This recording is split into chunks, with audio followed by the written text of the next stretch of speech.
Xo'p, endi birlamchi spermatositlar o'tyapti yetilish davriga. Yetilish davrida biz bilamiz meyoz 2 bosqichdan iborat.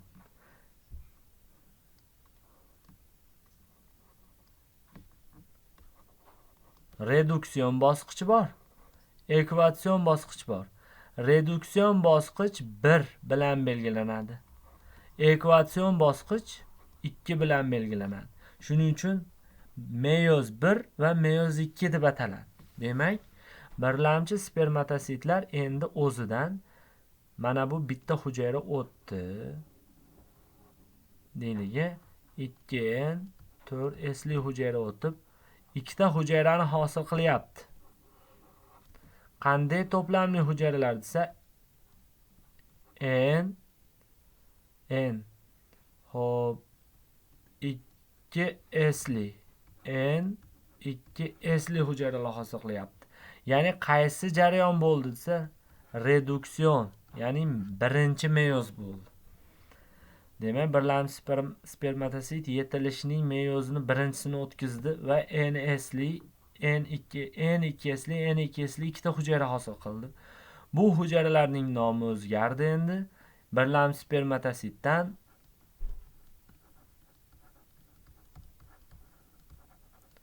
ikkilamchi spermatositni hosil qildi. Ikkilamchi spermatositni hosil qildi. Endi bu hujayralar o'zidan yana bo'linishni o'tkazish kerak. Bu hujayralar endi o'zidan bo'linishni o'tkazadi. Endi bu bo'linishni ekvatsion, ikkinchi meyoz deb ataymiz. Ekvatsion bo'linishni o'zidan o'tkazyapti, hosil qilyapti. Mana bunday 4 ta hujayra. Mana 4 ta hujayra. Endi bu hujayralar nima bo'ldi desa, endi bu hujayralarning nomi yana o'zgardi.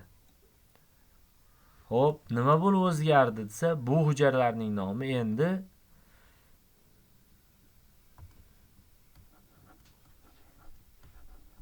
spermatida.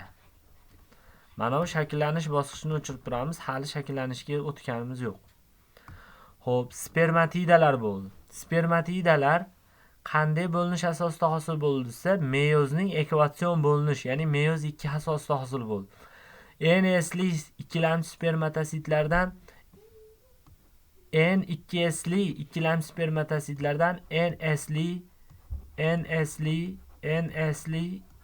nsli, ya'ni gaploid to'plamli spermatidalar hosil bo'ldi. Spermatida. Endi shu bilan yetilish fazasi tugadi. Ya'ni demak, yetilish fazasida reduksion bo'linish ham bo'ldi, ekvatsion bo'linish ham bo'ldi. Ya'ni mitoz bosqichlari to'liq yakunlandi va oxirida gaploid to'plamli hujayralar hosil qilish bilan tugadi. Xo'p, bu hujayralar aytaylik, mana bunday ichini bo'yab qo'yaylik endi bu hujayralar. Xo'p, bu hujayralar endi keyingi bo'g'imga o'tish kerak. Keyingi bo'g'im. Bu keyingi bo'g'imning nomi biz bilamiz. Demak, bu xo'p, shakllanish davri.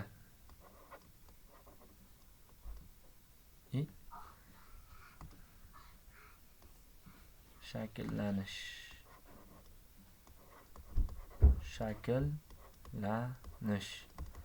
Endi shakllanish davriga o'tgan bu 4 ta hujayra o'zini nomi bilan shakllarni hosil qiladi. Nima shakllarni desa, demak bular o'zidan dum chiqarib, dum hosil qiladi. Ya'ni 3 ta qismga ajraladi. Bosh, bo'yin, dum qismiga. Ya'ni shaklga kirib bosh, bo'yin, dum qismiga ajraladi. Bosh qismida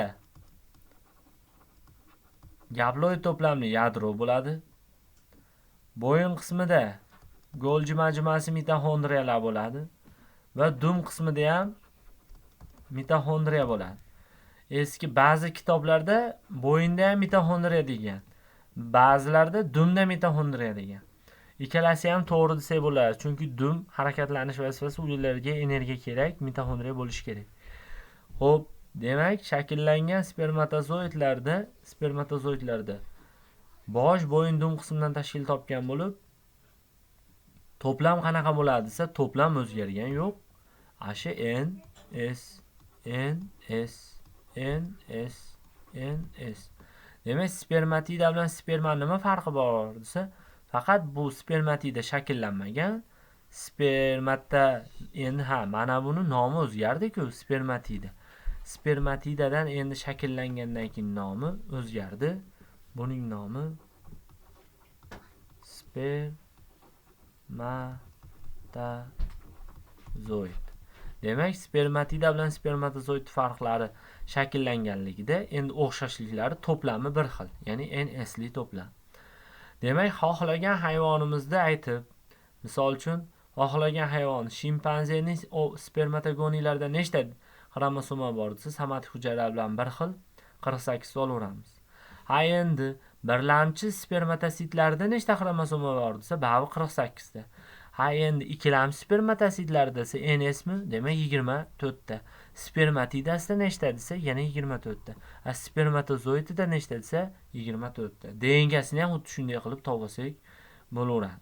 Demak, shu yo'l bilan bitta spermatogoniyadan emas, bitta birlamchi spermatositdan deylik, birlamchi spermatositdan oxirida nechta hujayra hosil bo'ldi? 4 ta hujayra hosil bo'ldi va bu hujayralarning nomi hammasi spermatozoidlar deb ataladi. Demak, shu yo'l bilan tugadi spermatogenez. Endi biz ovogenez haqida gaplashamiz. Endi bu keyingi videomizda.